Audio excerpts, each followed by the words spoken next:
So 3-4 was not the start to the season that Met fans wanted or expected. They also didn't want to see JV wind up on the IL hours before the first pitch. They didn't want to see Edwin Diaz wind up out for the year in the World Baseball Classic. They really didn't want to see Max Scherzer struggle in his first 2 starts. They didn't want to see the bullpen blow a game in the 9th inning. All these things happened. I'm not overly concerned though. Scherzer, he was good in his first start until the last inning. Around the 75 pitch mark, he ran out of gas. He didn't have it in his second outing. I understand people being worried that that might be the dead arm that he had at the end of the year last year, where he clearly wasn't the same after the second IL trip. But I think Max is going to be fine. I think this is more of just learning how to pace himself in a start and building it up throughout the year. Every team around the league, every pitcher is going to have to learn to redo their training and their recovery process to get used to this 20-second pitch clock, because they can't go all out on every pitch anymore. It's going to be slight changes. Once they get it down, they'll be fine. The thing with me is that they need Max and JV to be full strength for September for the playoff run. That is the thing that is the most important. That is the only thing I'm worried about. If Max is still looking like this in August, I will be worried. If JV is not back in full strength in August, I'll be worried. But until then, my number was always 40 healthy starts for them was realistic. 50 would be a pipe dream. You just want them both at 100% at the end of September, the beginning of October for the playoff push.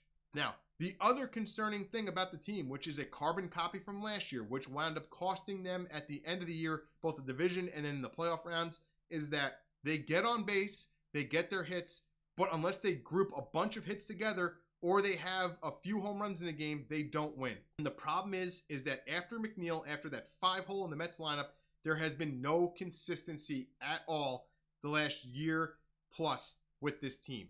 And what happens is when they hit the home runs like they did yesterday, they usually win. Or when they have 3 innings where they get 6 hits and walks in the inning and they score 2-3 runs in those innings, they usually win. And then there's other games like they had in Miami and the first couple of games against the Brewers where when they do get something going offensively, it falters before the runs come in, and obviously they lose, only getting 1 or 2 runs. That's the one thing they didn't address in the offseason. And even though Correa fell through, he also wouldn't have really helped, because it would have been like adding another Lindor to the lineup than adding another Alonso to the lineup. This team really needs one more hitter that can come up and just provide 30-plus home runs that you can pencil them in for, to go after McNeil, to make it a solidified 6. And then if you're 7, 8, 9 can get on base and provide some kind of rally sometime or keep the line moving, that's when you're great. But let's talk about one person that might be able to help with that immediately. Narvaez on the IL. He got hurt in his last at-bat in the Brewer game. So Francisco Alvarez, in all likelihood, is getting the call-up. I love that they're going to him right now in this scenario. He comes up and he's immediately the catcher or the DH every single day. He gets his solidified spot in the lineup. I don't want to see him hitting 8. I don't want to see him hitting 9. I know for the sake of staggering the lineup, people got him hitting 8 right now because of lefty-righty switch matchups and all that stuff. Give him some protection. Give him a spot where he's going to be able to see some pitches and keep him there. I don't want him up for 2 weeks and then back down. I want him to have a legitimate chance to say, okay, we had a plan, but now the plan is that this is your job. You have 6 weeks. Go out there and show us what you can do. And after 6 weeks, if he's still not hitting, then you bring him down. I don't want to see him on a constant, am I up, am I not up, am I solidified, am I not, am I getting a fair shake, am I not? Treat him like the Mets treated Conforto the first year that he was up. Do not send him down unless it becomes a Conforto situation where if he doesn't hit for 6, 7, 8 weeks, that's when you bring him back down to get more seasoning. He's got the ability. They put him up in a weird spot last year. Don't repeat the mistakes this year. Give him his place on the team and let him run with it. He's got to be the DH or the catcher almost every single day. That is the only fair way to do this, even after Narvaez heals up. The last concern that I have, that I'm honestly not too concerned about, it's more of disappointed with, is the bullpen.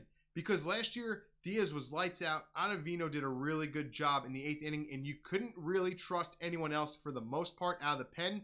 They went out and got Robertson and Raley to fix those holes this offseason, and the bullpen is overall probably as good or better slightly than last year. The problem is that we're not going to know what the true form would have been because they got the middle relief depth, and then Edwin Diaz got hurt, and that made everyone slide up, so the middle relief is back to being a problem for the Mets. I know Ottavino just gave up the home run yesterday. It was a bad pitch by him, but moving forward, I think the 8th and 9th inning will be fine between Robertson, Raley, and Ottavino. The question is going to be when you're facing the teams like the Yankees, the Braves, the Phillies when Harper is back, the Dodgers, the Padres, the Astros.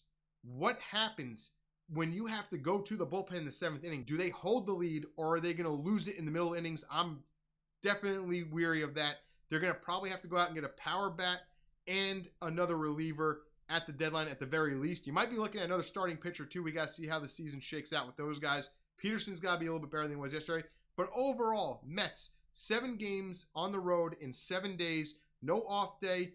Jarring to lose Verlander right before the year started. It didn't meet expectations. You would have loved to see them go 5-2. After starting 3-1, you would have loved to have seen at least 4-3. They didn't pull it off. The hitting was inconsistent. The pitching was bad out of the starting rotation. The bullpen did a good job, though. There are positives to take away from this. Moving forward, I think the big thing I want to see is the starting pitching just be a little bit less questionable. I'm not saying you got to go out there every single time, but you'd like to see Carrasco have a better bounce back start. You'd like to see Peterson throw some more strikes his next start. You'd like to see Scherzer not run out of gas at 80 pitches his next start, especially with the extra off day. Everyone should be a little bit more rested. Hopefully, after a couple of times through the rotation, they get better at that.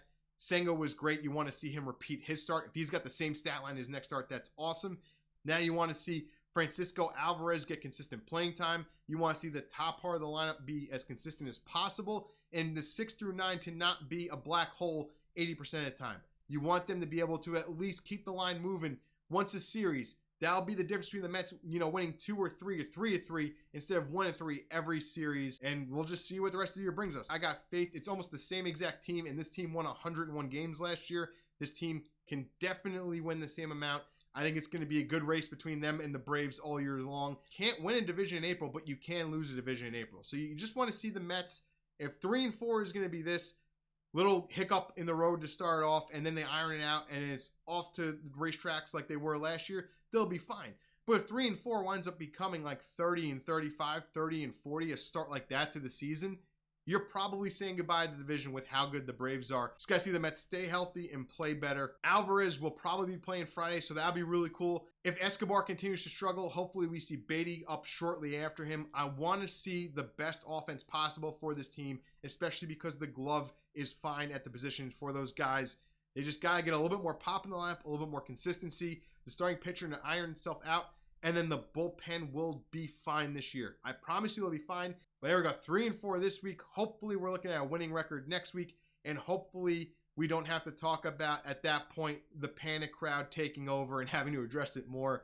Not an ideal start, but just remember, 3-4 in the past would have been, hey, at least it's something with the way that the Mets were run. And what Cohen, even with all the injuries, you're saying 3-4 is still below expectations. Never lose sight of that. Never lose sight of how much different things are now and how much better they are for the Met fandom.